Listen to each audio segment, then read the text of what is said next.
If you're involved in the development of new products and services, then did you know that there are three main points along the journey where your idea could fail? I call these valleys of death, or I suppose you could think of them as chasms that you don't want to fall into. Interestingly, the quality of the idea or the technical proficiency is rarely the ultimate cause of failure. However, for a lot of engineering entrepreneurs and professionals, this can be the main point of focus. In this conversation with Sam Dodds from Triple Chasm, we explore exactly how you can use empirical data to know exactly how much and when to deploy your valuable resources. As someone who's constantly innovating, I found this conversation to be fascinating and immeasurably valuable, and I hope that you will too. Hi, Sam. Hi, David. Good to talk again. Yeah, exactly. It was only a few days ago, and spurred on this idea of having a recorded chat. So, Sam, do you want to just tell us a little bit about Triple Chasm and how it's sort of come to be and your background, just for a few? Cool. So, I mean, when we first met, it sort of became apparent that we've had something of a similar journey. You're in your startup, you're evolving a bunch of ideas, you understand your market space, you're thinking about opportunities to effectively spin out products. I did the same thing when I first came to England back in '97. Same sort of thing. We had a whole bunch of ideas, we understood these market spaces, and we were spinning out. But I sort of look back now and think, oh my God, if I'd had this framework here, we had goes of stuff and we put money behind stuff, but did it hang together that well? No. Could we have been more successful? What would the odds have been? Absolutely. So, I did that and, sold that business off into, it was a trade sale into corporate, and worked there for a while. But about 6 or 7 years ago, I left that, and about 5 years ago, I went to listen to a talk by a bloke called Uday Fadke about commercialization, this thing called this Triple Chasm model. And it's a bit like you and us talking the other day. I just listened to this thing, oh my God, this is so comprehensive. And so much of the stuff he was saying was like, yeah, I remember that. And that's what happened. So it just sort of rang lots of bells for me. So that's how I got involved in this sort of area, starting out very much like you on this journey, and you're learning hands-on, and it's pretty damn tough, some of the lessons, and you're a bit overloaded and trying to get going. But then talking to Uday, he did the same kind of thing, but he then did it lots and lots of times. He was on the West Coast, and they were investing in startups, they were doing all this stuff. But what he sort of clocked when I first met him in this thing was saying, how could we mess up in so many different ways all the time, and not just him, but everybody, and not be able to learn lessons that we could comprehensively apply to help us navigate this journey more effectively? So he'd worked with hundreds of companies that invested in quite a few of them, but he was really interested in how can we do this more effectively? There's so many good ideas out there, and we know 90% of them plus fail. But surely we can change the odds. So that's the start, which is your interest, is my interest. And I guess most of the audience listening, if they're early stage looking at that, they're going to be thinking the same thing. How do we sort of up the odds? And that's how I got involved in the Triple Chasm model, is the research underpinning that. So Uday spent about 10 years looking at 3,000 products going to market at different stages of the journey. And this is the Triple Chasm model. So it's that's how I got there. I've been involved in innovation my whole career. Started with composite materials and trying to introduce lots of new products, and more of them fail than succeed. And I sort of stumbled on this idea, which I'm certain wasn't my idea, but called the Valley of Death. Yes. And I've even done talks to to university students about the Valley of Death, and it intuitively made sense to me that there are points at which it's easy to get investment. There are points which it's easy to get people on board. It's points where it's easy to prove a concept, and it's cheap to do that. But if you don't bring the right people along at the right time, then you can end up locking yourself out, because if people don't have skin in the game, then they kind of go, well, I've not invented here syndrome. But the bit I really didn't know until recently, through talking to you, was the fact there are 3 valleys of death specifically, and that's what we'll go through, and the fact that each valley has different properties. And if you understand those valleys and you prepare for them in advance, then they can be opportunities to get yourself well set up rather than actually valleys of death, you know. Yes, exactly. It doesn't have to be such a negative thing. So do you want to pull up some slides, Sam? Yeah, We'll cool. go through. Absolutely.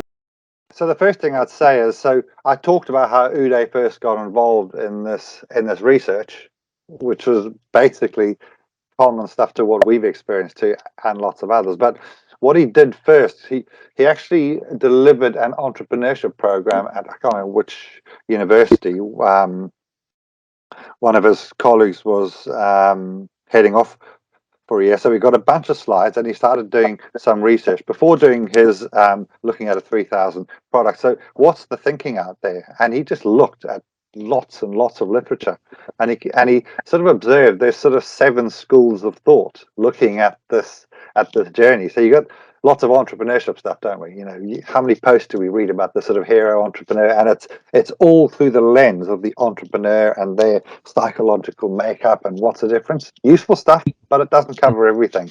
Then you got like technology management, technology mapping. That's another sort of lens. And I'm not going to go through all of them, but these are all fairly things that we've heard about. Basically, there's lots of different perspectives. But what he clocked at the start of the journey is that there's lots of different ways of looking at this journey, and they've all seemed to have some of the story and there's something useful. But what's actually required is something that integrates all of it, because otherwise, how do I make sense of all this sort of stuff? So that was I think his first step before looking at the 7,000. Yeah, I think a lot of people look at this retrospectively, you know, from a position of success, right? Yeah. And I often reflect on this, like Bill Gates, Steve Jobs, Stephen Bartlett, all these people who are successful. They go, I was successful because business strategy approaches. That was it. You know, I was successful because I'm a great entrepreneur. You know, I have my own approach. You know, this idea of a holy trinity, the three basic things you need, which is timing, people, and idea.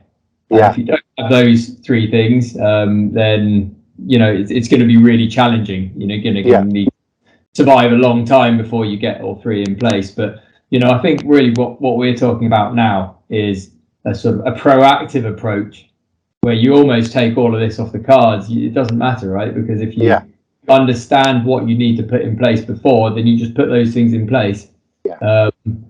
I think the timing is just the one that you know you've got to be right on your timing, and that's probably exactly. But I mean, to pick up on your point, I mean, there are lots of different ways of looking at it. They've all got useful aspects, but we're all different.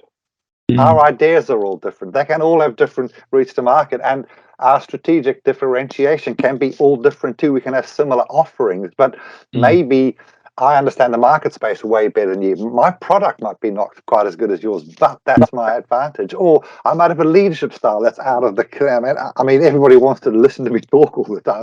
So the idea that he was clocking was the phrase he used was strategic diversity. Let's not obsess over what Google did or they did. Or I mean, everybody's done their own story, and you can't duplicate what they've done because there are so many different moving parts. So that's back to that point. That's what triggered the research into the 3,000 product. So he was entrepreneur in residence at the Judge Business School in Cambridge at the time, and he kicked it off just starting locally. They started talking to more and more companies in China, on the West Coast, everywhere, across all sectors. And so I'm just going to talk you briefly through that. And then the upshot of that is the sort of tools and programs that can help people on this journey. So I'm just going to look at 6 different elements briefly. One is commercialization maturity. So is there some measure about how far along the journey I am? And you've already mentioned TRL. So NASA did that founding work back in the 90s. So what kind of metric can we have along there? And then what on the journey, what are all the different things that we need to think about? So this is what we call the mesoeconomic vectors. So there are lots of different factors. Like all those different factors, like raising funding, building teams, so employees, all these different factors have different metrics, don't they? So, I mean, for my team, it could be full-time equivalent employees. For funding, it could be dollars or pounds. So what he also developed was a metric to cover all of it. So now I can work with this thing in an integrated way. And then when you pull all that together, then you can describe the full commercialization journey, which I'll touch on then. And this is mostly the startups that we work with. That's when their ears properly prick up, because then you start seeing what should I be thinking at different stages of the journey to up my chance. I thought I'd touch very briefly on sustainability. So the overlay that we've got to sort of that uses this framework, and then just touch on the sort of tools and programs. And I've already shared one of the tools with you, so that's something that everybody can access. So if I just touch on this idea of maturity first, so this is the chart I always love most, because this is 3,000 products at different stages of the journey mapped onto one chart. And at the start, the thinking was, well, if I want to talk about growth, what's the best metric? And we were talking about fundraising before, maybe a little bit of an overemphasis on it these days. You could imagine revenue raised, but hold on, does revenue raised really signify growth? How often does lots of revenue investment raise result in failed companies too? So that's not that useful. But there are lots of other metrics and revenue, but revenue doesn't cut until later in the journey. And how does that track to success? So in the end, having looked at all the different factors, there was, I mean, it seems fairly obvious now, but customers. How many customers have you got is the best metric of commercialization, basically. So he looked at that, and then this idea of the sort of S curve that you grow your market, you get more and more customers, and there's sort of an end point. There's a sort of maximum number of customers. He was thinking about that and thinking, well, how could I look at all the different products, from an aero engine, which could take decades, or some new therapeutic, down to fashion, which could take one season or something like that? How could I collapse this all onto one chart? Being very much aware that, the time to the maximum number of customers, we'd all understand stuff like fashion and retail. 1 or 2 years, it's history, isn't it? I mean, 20 years time, I mean, that's forgotten about basically. But if you're looking in aerospace, some new bits of equipment, it could take decades. Literally, pharma could take decades. So the time to journey, this journey to maximum number, is vastly different. So what was come up with to collapse everything onto the same chart was, why don't we take customers divided by the maximum number of customers? So I'm just going from 0 to 1.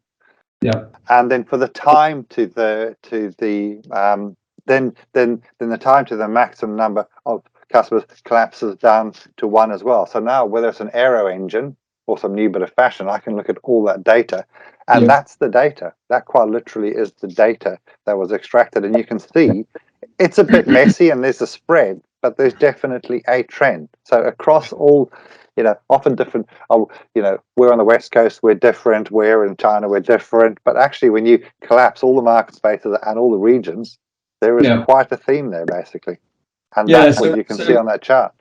So when you're talking about customers, that's obviously assuming you've got a product. So does this start at the point where you proved, you have, even if it's at a prototype stage, you have something where you can give it to somebody and somebody is prepared to give you some money for it? Or are we earlier than that, where someone's prepared just to try something? Where does this start? This is at the earliest stage of I've done a PhD in some area, and I've got some science, and I've got some vague idea of a concept of something that somebody might buy, basically. So very, very sort of early on. 0.0001. Yeah, exactly. Ratio. As a ratio, okay. So skipping over that time, so just getting rid of all the dots, basically. So we had that on a log scale, basically. So we're trying to really emphasize at the very early stages. Clearly, on the right hand side, on the linear scale, you can see this is closer to what people refer to as the S curve that lots of people talk about products going to market. But what I've highlighted here is the 3 chasms that you mentioned. So that was, who was it? It was Geoffrey Moore in the 90s, wasn't it? Crossing the Chasm. And what he was describing there was Chasm 3. But if I just describe very briefly, what do we mean? So in the data, what it became apparent was at 3 points in this journey, customer numbers froze and some companies failed. This is typically where they failed, at these chasms. So Chasm 1 was Can I make a prototype? I've got some amazing new science that I've discovered, but can I actually translate that into a prototype? And also, once I've crossed Chasm 1, it also implies that I have some initial validation of what we call a proto customer. So it could be a mate, it could be people that just sort of like the stuff. It's not a mainstay customer that delivers, that expects perfect delivery of the offering. So that is Chasm 1, and the vast majority of businesses make it through that, basically, because normally if you're thinking about your science, you're already thinking about the prototype. So that I think this is an interesting one when I look at it from my experience. I think because of the propensity to venture capitalism and investor funding, a lot of people skip over Chasm 1. Because they talk a sufficiently good game, maybe with a proof of concept that's a model or doesn't have any of the back end stuff, or the really tricky bit, but it looks about right. And I'm thinking about, I work a lot in energy and infrastructure, and some concepts are great, but they might be incredibly capital intensive to build. So I'm going to build a wind turbine, but it's just going to be a small one, because I can't afford to. I can't afford to build a 20 megawatt offshore wind turbine. So I've got this concept. I might be speaking from real experience here. Really good concept. I've proved it at a small scale. I've done all the aerodynamics. I've done all the modeling. I've got the interest. I've got the grant. I've got some developers interesting. I might consider myself to have crossed Chasm 1 and think, right, well, I'm going to build a company around this, but I need investment. So I've talked to a sufficiently good game to bring an investor around. But what I've not realized is that, the way that offshore wind is funded, for example, is not necessarily motivated by a good idea. They're motivated by what an insurance company considers to be risk. Yes, exactly. And that kills it, and the reason we need to be honest with ourselves is you need to take your time in Chasm 1. Because if you're supposed to fail, it's not necessarily, it's about framing. It might not be a bad thing. If you fail at Chasm 1, you've probably not invested too much blood, sweat and tears into it. You're not going to lose your house, and you've got time to then do something different. So these are positives as well as negatives, aren't they, when we look at failures? I mean, remember what we're going to come to later, but we talked through the other day when we looked at these vectors and we looked at market space, and we were looking at the difference between the successful companies and the ones that weren't successful. And the biggest difference was the successful companies pre-Chasm 1 were already looking at the market space, how it operates in terms of a value chain, framing themselves and all the competitors. So that's stuff that you're talking about there. How does does offshore wind behave? If you thought about that early enough, you would say, shit, even though technically this is a brilliant solution, all the infrastructure and the way the market behaves, I would need to severely disrupt it. And disruption can be cool, but it's difficult and it takes years and you get lots of resistance. So you will sometimes make a decision very early. If you look across all these vectors, particularly understanding the market space, particularly for the likes of us, a bunch of scientists and engineers, you tend to go look at the technology and how do I protect and build a product. No, heads up. How is the market behaving? Because if you don't think about that, this beautiful concept can just go on and on for a while till it dies. It meets the reality of the market space out there. So absolutely bang on. So that's Chasm 1, and then Chasm 2 is the biggie. That's where I can't remember the figures, but the vast majority of them fail at Chasm 2. And all you've got to do at Chasm 2 is build a viable business model, which means basically I need to nail everything. I need to nail everything about revenue generation. How does the money come in sort of what shape and what ways? And we know in media and stuff like that, 20 years ago, there are so many different ways of advertising and getting different forms of revenue. But here, more likely is I need to have even nailed my manufacturing. So prototyping is cool, but how am I going to make 100,000 of these or 1 million of them? And what balance do I need? So the business model just suddenly brings in everything, and that's the big struggle. Once I've nailed that, and you're talking about investors and the likes of venture capitalists, they'll normally want you to be somewhere around having nailed that, because they're going to invest in your business model effectively then. And then Chasm 3 is channels to market. It is all the stuff about, okay, good, I've got a business model that works now, I just need to churn it, and how do I contact as many customers as possible and get them on board? So Chasm 2 is the big one. And if you look at I mean, not just the UK, in general, we do lots of work with accelerators and stuff around Chasm 1. So but it's very technically focused and TRL sort of focused. We do very little around Chasm 2 when everybody's failing. And the investors ideally don't want to get involved till you've actually validated your business model. But God, it takes so much effort to do that. It's I think that's why we're so great in the UK at innovating and so useless in the UK at actually getting products to market, which is what ultimately puts the bottom line in UK PLC. Yes. And this is what pricked my ears up. It's critical, I think, to have something that goes beyond the end of the technology readiness levels. Yeah. That's like, I've got it, I can make it, it's brilliant. It's and that's all we seem to talk about up to this point. And so we need to change that conversation. Absolutely. So I mean, that's the fundamentals underlying it.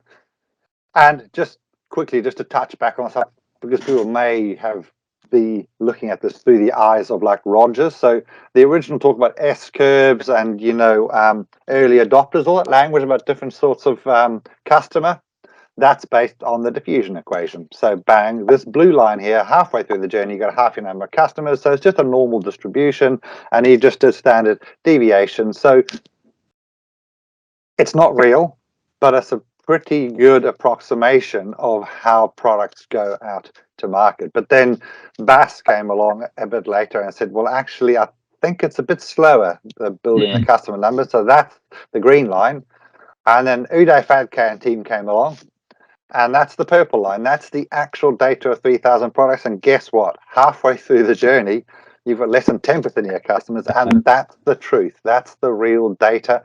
And that's the thing where often we're getting leaned on as startup people by investors, rather saying, well, why aren't you further along? You should have more of this. Well, because it doesn't happen like that. It takes this long, and then it's very steep growth after that. And that's a fundamental lesson. It's so exciting to know, because that's the hard work. You've put 5-6 years in, and people are going, God, look at you. Yes. Look at your order book. You've only got £1 million, blah blah blah. But knowing that you've still got 90% of your customers out there, and you're doing the hard work up front is inspiring. So I think that's a really great. Yeah, and it takes the pressure of people very early. Say this is the reality of it. So.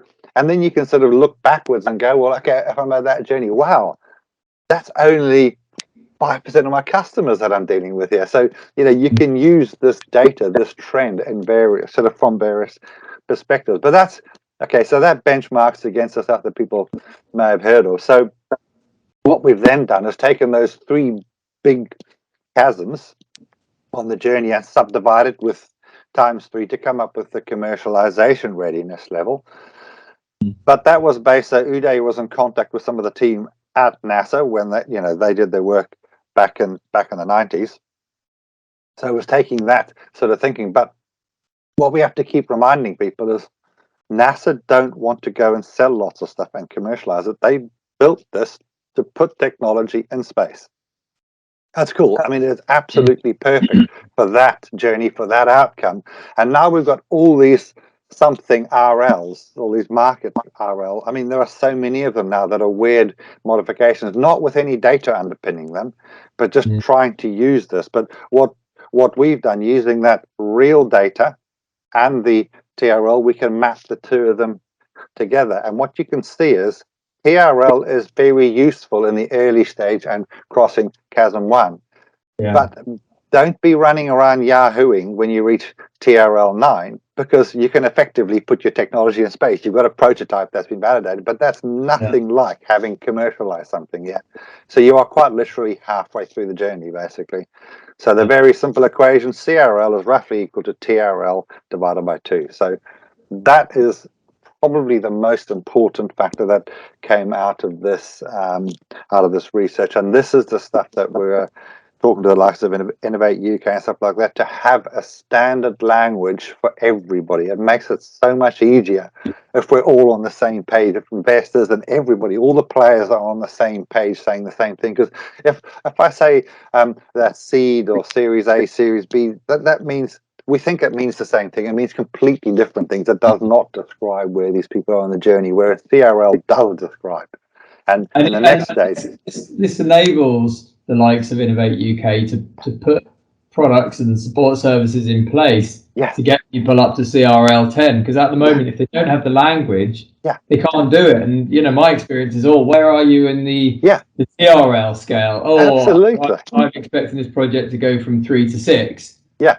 At which point I'll cross chasm 1, but there's no language beyond there. You expect by the time you're at 9, you're selling 1 million widgets into a car manufacturer, and you're sitting on your yacht. But the fact of the matter is, NASA had one customer, which was the US government. So they hit 1-to-1 fine at chasm 1, but the rest of us don't have that luxury. So it's so that's I mean, an equivalent would be us trying to be all working together on building industrial capability, on building commercialization success, with meetings with 10 people speaking 10 different languages. We're all saying our stuff. We all think we're on the same page, but we're actually saying completely different things. So no wonder things just don't hang together that well. So that's the first point, and that's probably the most fundamental, that we have this underpinning description of the journey. Well, we've got a metric that describes it, but then you think, well, okay, great, so that's sort of useful, but still at these different stages, what do I need to think about is the next question. So what do I actually do? I'm on this journey. Well done, Sam. I'm at CRL 3 now, and what should I actually do? What should I be focusing on? So that's what I'll talk about next. So in the research, looked at 154 different considerations in looking at the 3,000 products, which was a complete overload. I can't think about that, about 154. So he used Kamey's clustering to collapse them down to 12 different, what he calls mesoeconomic vectors. So meso meaning somewhere between macroeconomics and microeconomics. Where the rubber hits the road, this is how do we actually get this stuff working, and in vectors very specifically having direction too. So 12 different levers that we can pull on the journey. So I'm just going to touch on those very briefly. So these 12 different levers, they're grouped into what we call external vectors, internal vectors, and then the composites bringing it all together. So by external, what we mean is these are considerations that you don't have control over, or you have very limited control over, but you absolutely must understand them. Yeah. You must, for example, market spaces, I must ensure I understand how my proposition will work within that market space value chain. So that's external. Internal, I have much more control over. This is my science and technology, my IP management, all that sort of stuff.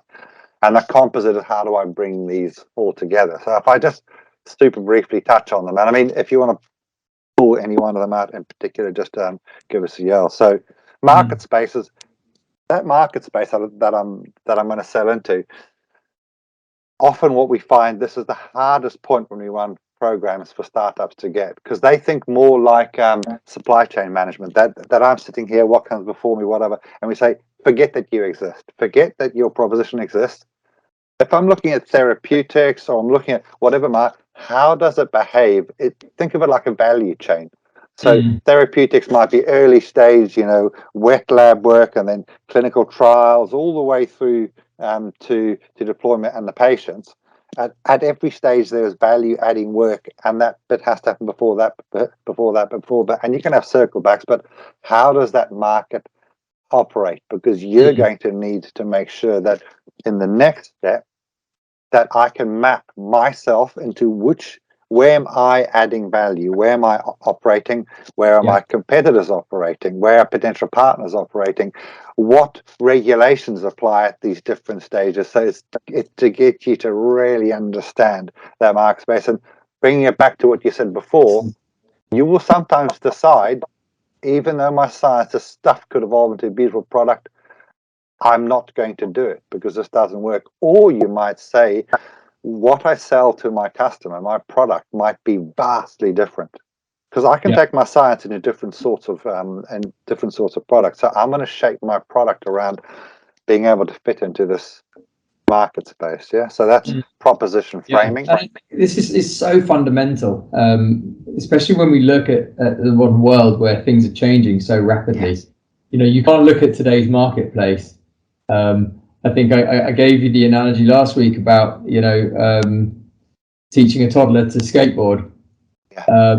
And you can sit there with your knowledge that you've got, and you can probably teach a toddler to skateboard, but that child is going to grow, and they're going to learn how they learn how to do what you can teach them. Yeah. And unless you are skateboarding yourself, it's not going to take long before you've got nothing else to teach them, because the products, they're moving so quickly. And this is something we're spending a lot of time on, is making sure we are developing, in our case, testing services and know-how and knowledge for what people are going to need in 2 or 3 years' time. And it's probably our central activity beyond doing the actual testing, is saying, what should we be developing? Where should we should be putting our attention?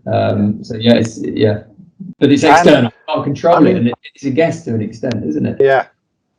And like years ago, when market spaces and their behavior was fairly static, okay, you just map it out and you sort of fit in. I got a 10-year strategy, bang, bang, bang. But now we use this term disruption and stuff. So when the actual market space is disrupting in front of your eyes and changing, and how's it going to sit? Wow, now it's complicated. So if you look in, outside of your area, say you look at alternative proteins.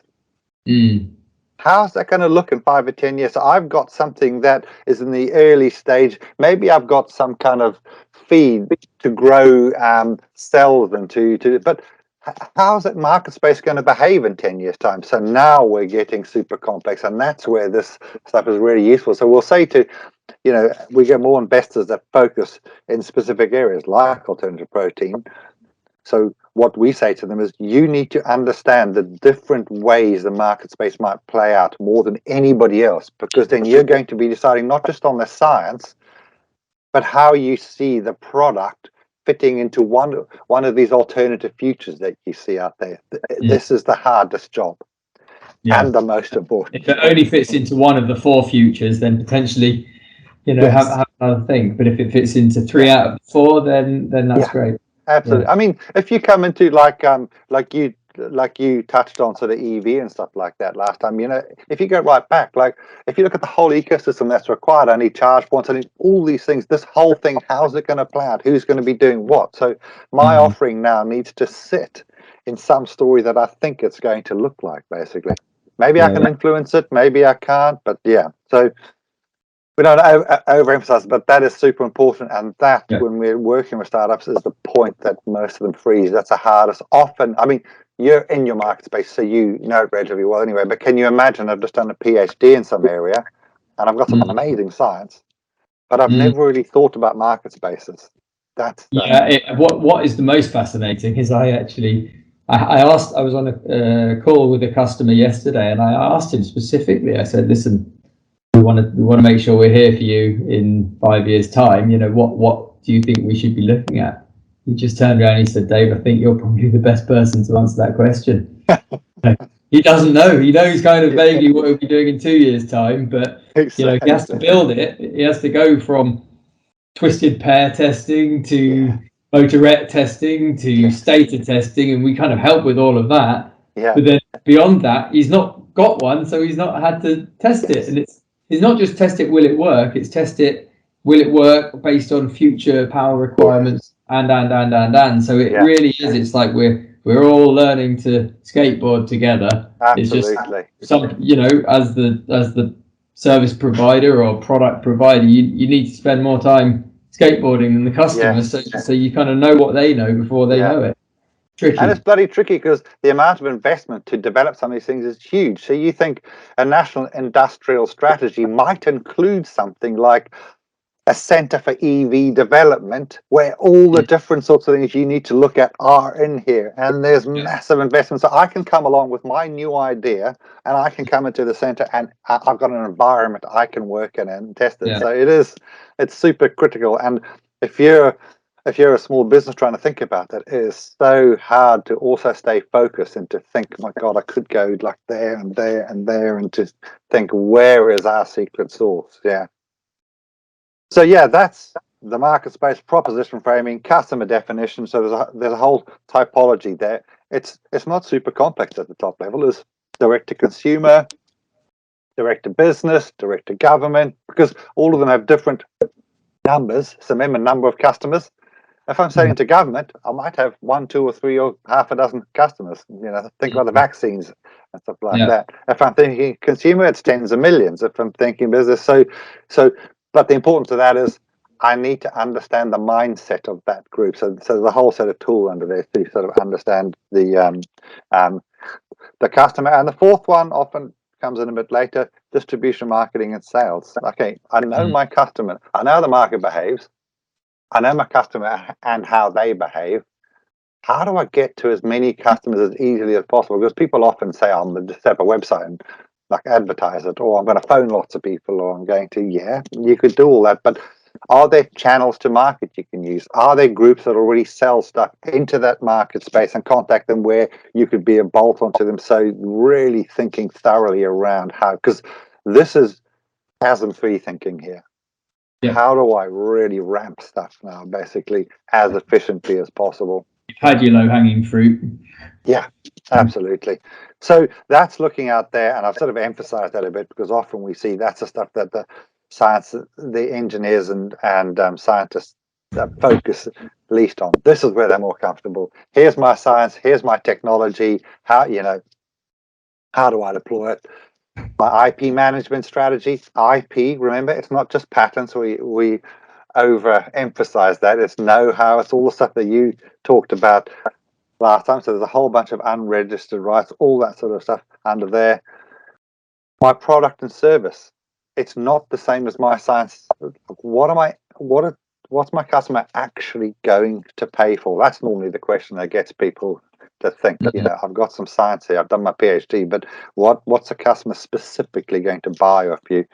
Then once I've nailed that, that's a horror show for the engineer, because we get so caught up in how good this idea is, and we know it's going to save the world, or it's going to be the best thing since sliced bread, or whatever, but people aren't prepared to pay for it. The value of something is what someone's prepared to pay for it. And potentially in those early stages, you get the early adopters, and they understand it as well, and they're prepared to pay a premium. And so, I mean, and it's super important. Like we talk about this sort of 9-layer model, from base technologies through platforms, applications, and tools to services.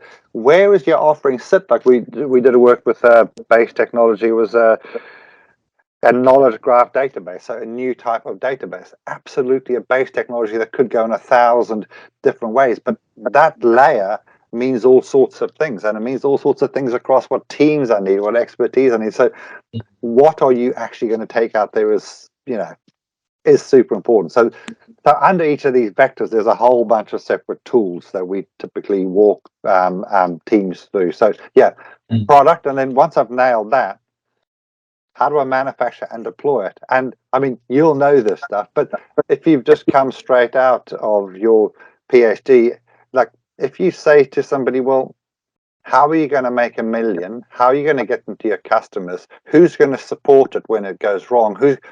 Those questions? I mean, do I need to make new sorts of tooling for the manufacturing, or is there existing tooling? I mean, there is so much to think about there. So prototyping, as you're saying, that's cool. I've lashed something together, but how do I get that actually manufactured and deployed? So that's the key. Next one, human capital. What sort of team do I need? You can imagine all sorts of different approaches where I need very, very big teams. I need teams of very specialist areas that need to interrelate in a certain way with our suppliers. So there's a whole bunch of thinking around there. And then the one that everybody jumps to, which is what we were talking about the other day, about funding and investment. How do I actually fund this thing? And the general advice being always is get to customer money and learning as quickly as possible. Yeah. For some people, it's impossible. For some sectors, for some therapeutic stuff, you just cannot circumnavigate all the work you need to do and all the regulatory stuff. So you absolutely have to get investment. But often there are ways you can do stuff that just minimizes that investment or postpones it. And non-recurrent engineering. Can I actually charge a customer to develop something that actually helps them doing it, but it helps us on the journey too, basically? So there's a whole bunch of lessons under there.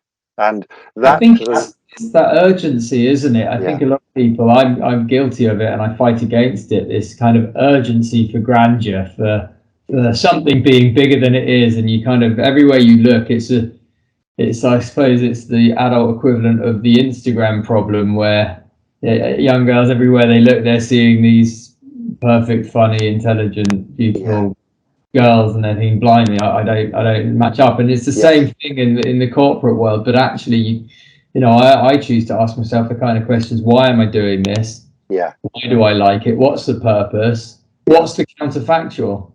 If I get some people involved with money at the wrong time, I end up basically defeating the object, which I got into this because I was excited about the technology, and I was excited about being involved and having a positive impact on people's lives. Going into the lab and saying, listen, nothing's more important than your peace of mind. Yeah. All of a sudden, I've prematurely gone, haven't got the customers, have convinced the investor that I do. And now all of a sudden I'm saying to employees, listen, you need to deliver, you need to get out there. The pressure is real, and I think that financial capital thing, you're right. You need investment at a certain point if you want to go big. I think no one's career lasts long enough if you try and do it purely organically. Absolutely. Get the timing right and think about it, and absolutely. And so I mean, and then investment comes all these different shapes, doesn't it? So angel investors. And for you to do your due diligence and make sure you've got the right sort of investor and at the right time. I mean, angels come in not just with money, but if they know your market space and they've been on the journey a few times, they roll up their sleeves, they can have a massive impact. I mean, they can really help you move. The VCs more typically want to come in a bit later, when you're getting towards Chasm 2 and stuff like that. I mean, that can be really helpful too, but they're more about the money. And if their operating thing is they want a 5+2, so from the start of this fund to the end has to be 7 years, they're on a journey. And I mean, they're not going to try and bullshit you. They have to be exiting at a certain point. So they're going to be leaning on you to deliver on those kind of exits. So if your journey, like we saw T-Max, is 15 years and you're 3 years in, there's no point in getting a VC who needs to exit very, very quickly. It just, so all parties need to make sure that they're on the same journey. And once you get investors on board, it's like, it's probably more than getting married or something like that. There is no escape. So be absolutely transparent, be clear, be excited about what you're doing, but also show all the stuff that all your concerns and things. Just work very openly with angels and investors. I think so. In the game of life, I think out of all of this, I-16 is the most important decision I think any entrepreneur can make. Yeah, absolutely. So that's the externals and internals. And now when you bring it all together, the strategic positioning, this is this phrase that I used before about strategic diversity. So across those internals and externals, what is my differentiator? So for lots of the tech university spin-outs, they'll just go straight to I1. Oh my God, I've got this new science, nobody else has got it. I've got patents coming out of my ears, and that could genuinely be it. Other people might say, well, actually, I haven't got any patents, I haven't got that, but I understand the market space unbelievably well, and I can see where it's going and where we're slotting in, and I've got a product.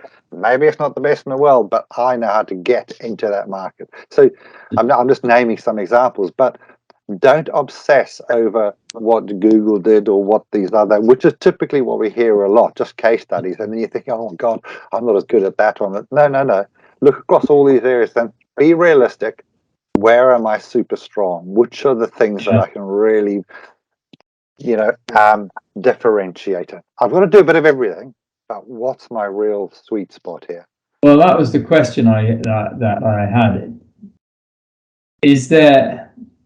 Are there some which are unavoidable, or is it the case that if you could maybe do a weighting and a rating, if you could hit over a certain score across the board, then you're kind of all right? I suppose maybe you'll talk about that later. I don't know, but we're going to get onto the ratings, and maybe the charts on the whole journey and what matters when. That's when we'll sort of touch on that. But I think the important thing here for people listening in is don't obsess over they did it that way or they did it this way, or you get these inward visiting groups come to Cambridge because this is the most amazing ecosystem. We want to copy your ecosystem. You can't just copy what other people did. You need to think about your strengths and be super realistic. Don't say I'm brilliant at everything. What are you genuinely good at or super interested in and going to really develop? And that's what strategic positioning is about. And then the final one, bringing it all together. You can imagine the big monster spreadsheet with the financial model. How's the money going to come in? How's it going to go out? And how do we generate a profit and or meet all the other objectives that we're trying to achieve in sort of people, planet, and profit? So those are the vectors, basically. So those are the 12 things to think about on the journey. And now we're going to bring this all together. But just before I do, one of the points is you can see on each of those, there could be different things, different metrics, couldn't there? So for funding, it could be dollars and pounds. For the team, it could be full-time equivalent employees, all different metrics. So what was also required was a single metric, so you could use this as an integrated tool. So we've got this metric called commercialization intensity, which is its relevance at this point or in the target to you, times the execution effectiveness. How well are you actually doing this? And we'll touch on this shortly. And that generates this. So now look, here's the 12 vectors. So this is an assessment of a product at a certain point of its journey. And you can now see market space. So highly relevant. They're not that, they're quite good at doing that. So you get this commercialization intensity. So now we've just got a metric that we can use. So now we know how to measure how far we are on the journey. We also know about the different levers we can pull, and we've got some metric across them.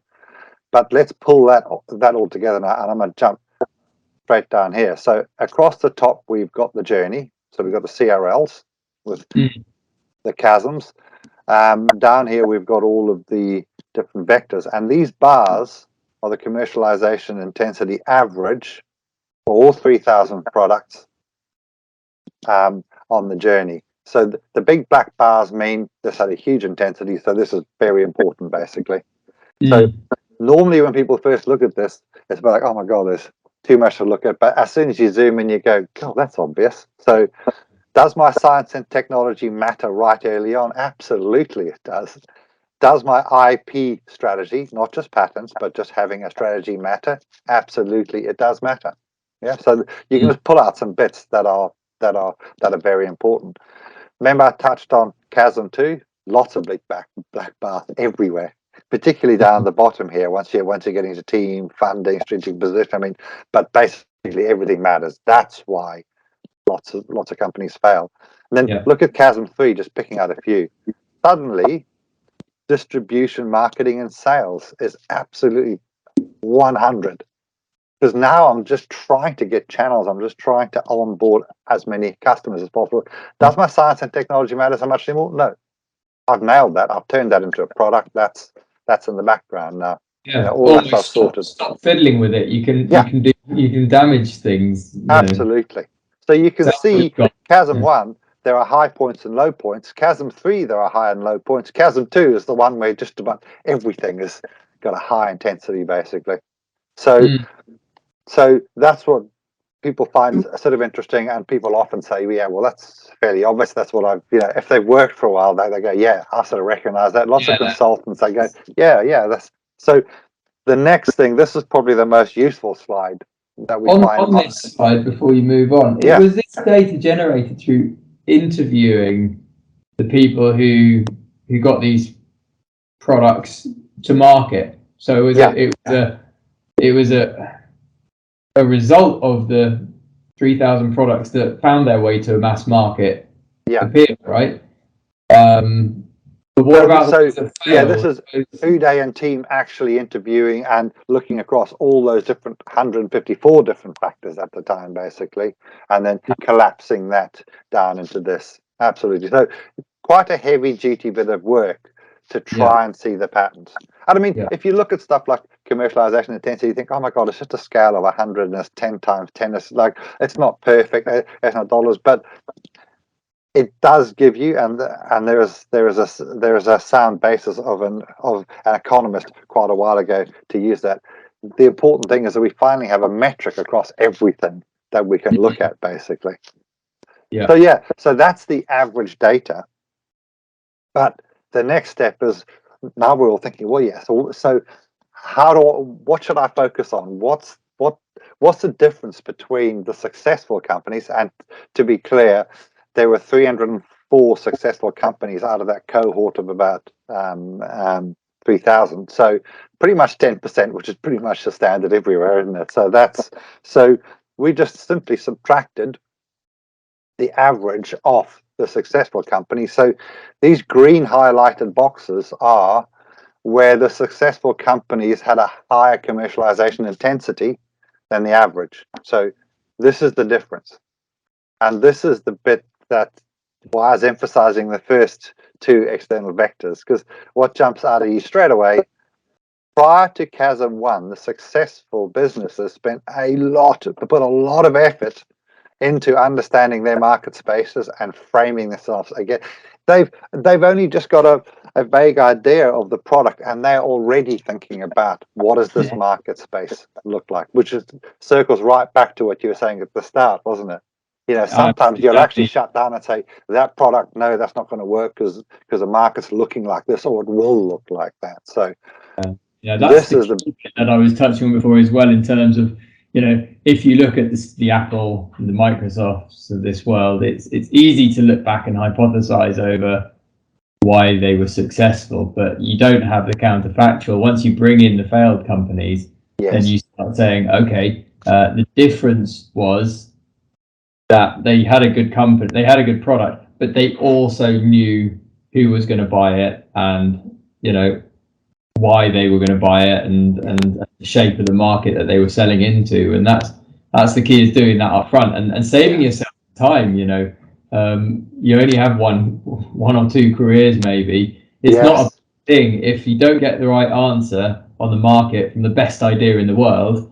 It gives you an opportunity to do something else, and exactly. By the time you get to point 10 and then fail in count 3, because actually you messed up and didn't do the job in 0 to 3 stages. That's really key information. So that's a good point too. Is like, so now people are watching and thinking, well, what can I do differently? Is because I'm saying lots of the programs we run focus on Chasm 2 because that's the big hole. But the question is, it's just like, oh my God, I might as well give up because it's so difficult. No, as early as possible, hit these, like, understand your market space well before you get there. Try and do all the homework, all the preparation. So when you get to Chasm 2, you've nailed so much of the stuff already. We work quite a few years, and they're at Chasm 2, and they're trying to understand their market space. And oh my God, it's such an overload, basically. So the lesson here is, do as early as possible these things that you can do. I know we don't want to labour this point too heavily, but you know, it's difficult actually when you're at the early stage and you've got all the clever people doing the engineering and it's tangible, right? It feels like they're earning their day's pay at the end of the day, because today they've made a new program and it does something really clever, and isn't that great? And you're sitting there as they maybe in more of a management role or a strategic role, been thinking about the market space, and you haven't even got a product, and it feels not that helpful, right? But it's nice to know that actually you're doing a valuable job, because it means that when they do hit the final winning button, you know exactly what you're going to do with that button at that point. and maybe shrink the length of the chasm. Yeah. Well, because you know then exactly what the gap is in that market that your product's going to slot into. You know what the need is. So you're shaping your product to fit what's required out there in general terms. And that's so important. Otherwise, if we're engineers and scientists, and both of us are, you just keep building stuff because you think it should be required that way. The world doesn't behave that way. Markets don't behave that way. It's not always rational and logical. You have to fit in there. You might better influence markets over time, but at the start, must understand them. But yeah, so that's the biggest lesson is prepare early and particularly understand your market space. But if you look right down at business models, remember we said chasm 2, that's when it all matters. So don't even be worrying about business models too early. I mean, like if you're at CRL 1, 2, 3, understand the market space. You'll think about that later because I can't do everything. You're a tiny team early on. You can't do it all. So do what's actually super important at the right time. By chasm 2, you've normally grown a bigger team. But then you can be clear. So you're responsible for this area. You're thinking about that. This team is sorting this out. That. So you can make sure that you're nailing all the stuff. But if you've already prepared the market space, all that stuff you understand, this is going to be chasm 2 will be a hell of a lot easier, and your odds of success and crossing it are way better. And one other point too is, if you get investors in it, stuff like that, try not to be locked into a business model around chasm 2, because Uday found that on average, the companies bounced backwards and forwards about 5 or 6 times. So I think I've nailed my business model and how I'm going to charge and everything. And then you try it out with some customers, what we call charter customers, and it's not quite working and stuff. Okay, so let's evolve, let's change this, or if we manufacture it that way and it fits in this way, it can be, and just so you have to bounce backwards and forwards a few times. So make sure you've got the flexibility to evolve. Not to be locked in. Yeah, that's it. And I mean, that's basically, that's the biggest lesson. I'll touch very briefly in terms of sustainability, covering environment, social, and economic. There's an overlay here. So this rigorous framework gives you a way of really doing this thoroughly. So this is based on looking at the macroeconomic approaches and then building this into the framework. And finally, out of all that stuff, what we've evolved is a set of tools for different sorts of players. So for the actual startups, and you've got that navigator tool now. So that's a very entry-level tool. We've got the workbench, much more thorough, and there's a lot of tools. It's sort of like SWOT analysis on steroids. So there's loads of tools underpinning every one of those vectors to help people think through stuff. And then we've developed a bunch of programs for the different stages. So remember, we were looking at this before. So these early stages, you probably hear terms like sprints and hackathons, stuff like that. We've got some of these tools will support me on this journey, but we've got programs there. We've got programs. These are typically called accelerators, crossing chasm 1, and this is where we put most of our effort into, I guess, is the chasm 2 crossing. So we've got a range of different offerings there that use this underpinning triple chasm model to actually help companies.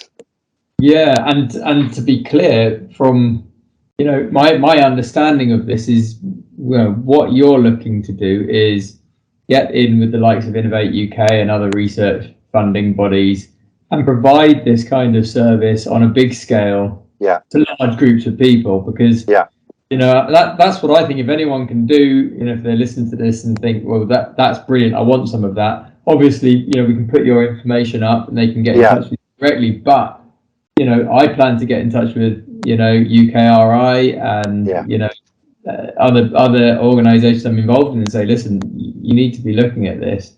Because it's I think it's fundamental. It's we're doing this for UK PLC.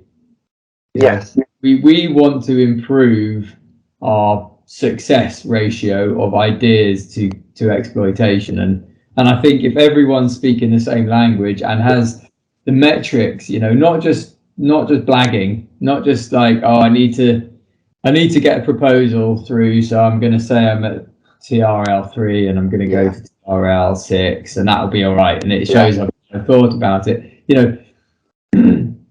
Just it's like just another analogy. I've got a young daughter. I'm trying to get her to swim more. She said this morning, "Oh yeah, Dad, I'll go swimming tonight for you." And I said, "You're not going swimming for me." And that's the fundamental of this kind of stuff. When you're filling in a grant application, you're not doing it for the examiner. Yes. So yeah, absolutely. So yeah, you're right. I mean, our interest in that Uday is a board member on the Research and Development Society. So they're looking at industrial strategy and stuff like that. And so our aim at that kind of level, at the UK level, is just to have a common language, have some common metrics, so everything sort of hangs together more. But you're right. I mean, we're delivering programs now, but our end game is to get these tools, and we're building web apps now of these tools that you just saw there, is to get more and more people using these tools so we can get more and more data, so we can feed back more insights. I mean, we've got insights based on 3,000 products going to market. We've got a bunch more data now, but you can imagine if we have lots of people, not us delivering all the programs, but all these, like ATI, lots of these different organizations using these sorts of tools, and we've got 3 million, 30 million products in there. How much more feedback are we going to get? And when we've got that tool like that navigator you've got there, where you can benchmark against, agri-food startups in the east of England, between here, I mean, we're going to be able to really help companies a lot more. And if you think once you have enough data, and then you get into the, AI machine learning area, which can guide back, that's where we want to get to. We want to get to more and more data in here to help more and more startups to succeed in the journey. Because it's, greater good and all that. Lots of the stuff, like you work in agri-food, people are trying to do good stuff in terms of the environment, in terms of all sorts of things. So if we can pull together and use this data for more than to succeed, we can ramp up that kind of impact. So, and it's huge. It's literally saving lives. And when I say saving lives, what I mean is, if you're on a hiding to nothing with an idea, do something else. Yes, absolutely.